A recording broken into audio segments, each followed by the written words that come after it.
നമസ്കാരം. കടുത്ത രാഷ്ട്രീയ സാമ്പത്തിക പ്രതിസന്ധിയിലൂടെ പോയിക്കൊണ്ടിരിക്കുന്ന നമ്മുടെ അയൽ രാജ്യമായ പാകിസ്ഥാന്റെ പുതിയ പ്രധാനമന്ത്രിയായി ഷഹബാസ് ഷെരീഫിനെ തെരഞ്ഞെടുത്തിരിക്കുകയാണ്. രണ്ടാം തവണയും പ്രധാനമന്ത്രിയായി വിജയിച്ച ഷെരീഫ് നേടിയത് 201 വോട്ടുകളാണ് എന്ന് നമുക്കറിയാം. പാകിസ്ഥാൻ മുസ്ലിം ലീഗ്, നവാസ് വിഭാഗം, പാകിസ്ഥാൻ പീപ്പിൾസ് പാർട്ടി എന്നിവരുടെ പിന്തുണയോടുകൂടിയാണ് ഷെരീഫ് ഇപ്പോൾ വിജയിച്ച് പ്രധാനമന്ത്രി പദത്തിലേറിയിരിക്കുന്നത്. സ്പീക്കർ അയാസ് സദിഖാണ് ഷഹബാസ് ഷെരീഫിന്റെ വിജയം ഈ ദേശീയ അസംബ്ലിയെ അറിയിച്ചിരിക്കുന്നത്.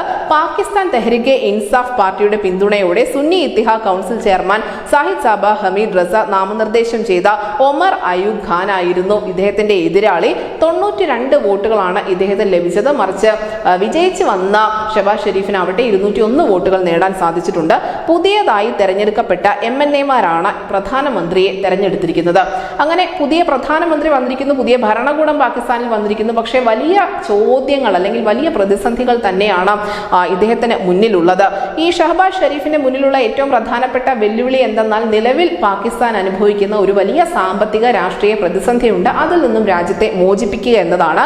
അതിനോടൊപ്പം തന്നെ മറ്റ് ചില വെല്ലുവിളികൾ കൂടിയുണ്ട്. പ്രത്യേകിച്ചും അഫ്ഗാനിസ്ഥാൻ ഉയർത്തുന്ന ഒരു വലിയ വെല്ലുവിളി, അഫ്ഗാനിസ്ഥാൻ ഉയർത്തുന്ന അതിർത്തി പ്രതിസന്ധിയാണ് പാകിസ്ഥാന്റെ മുന്നിലുള്ള ഏറ്റവും വലിയ പ്രതിസന്ധി. അതിനോടൊപ്പം തന്നെ ബലൂചിസ്ഥാന്റെ വിമോചനവും പുതിയ മന്ത്രിസഭയെ കാത്തിരിക്കുന്ന ഏറ്റവും പ്രധാനപ്പെട്ട പ്രതിസന്ധികളിൽ ഒന്നാണ്. നമുക്കറിയാം, ബലൂചിസ്ഥാൻ ഇപ്പോഴും വിമോചനത്തിന് വേണ്ടി പോരടിച്ചുകൊണ്ടിരിക്കുകയാണ്. അവർ പലപ്പോഴും പറഞ്ഞിരുന്നു സ്വാതന്ത്ര്യം ലഭിച്ചാൽ അവർ ഇന്ത്യയോട് ചേർന്ന് നിൽക്കുന്ന ഒരു നിലപാട് സ്വീകരിക്കുമെന്ന്. അഫ്ഗാനിസ്ഥാനിൽ നിന്നും ഈ അതിർത്തി പ്രശ്നം മാത്രമല്ല, മറിച്ച് അഫ്ഗാനിൽ നിന്നുള്ള ടെററിസ്റ്റ് ഗ്രൂപ്പുകളൊക്കെ തന്നെയും പാകിസ്ഥാനിൽ സജീവമായി ചുവടുറപ്പിക്കുന്ന ഒരു കാഴ്ച കൂടിയുണ്ട്.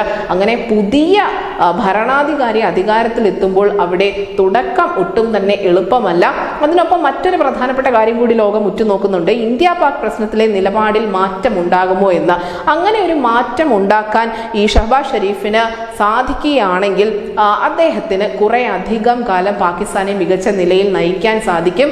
ഇന്ത്യയുമായി ഇനി പാകിസ്ഥാൻ സ്വീകരിക്കാൻ പോകുന്ന നിലപാട് എന്തായിരിക്കും? അല്ലെങ്കിൽ പഴയതുപോലെ തന്നെ ഇന്ത്യ വിരുദ്ധമായ, ഇന്ത്യയെ ദ്രോഹിക്കുന്ന തരത്തിലുള്ള പോളിസികൾ തന്നെയാണോ പാകിസ്ഥാൻ മുന്നോട്ട് വയ്ക്കാൻ പോകുന്നത്?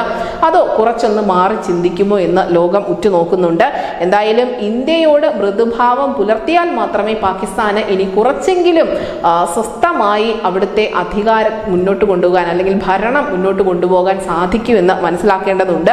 ഇനി ഷഹബാസ് ഷെരീഫ് സ്വീകരിക്കുന്ന തന്ത്രവും നയങ്ങളും എന്തായിരിക്കും എന്ന ഒരു വലിയ ആകാംക്ഷ കൂടി ലോകത്തിനുണ്ട്. News desk India Malayalam.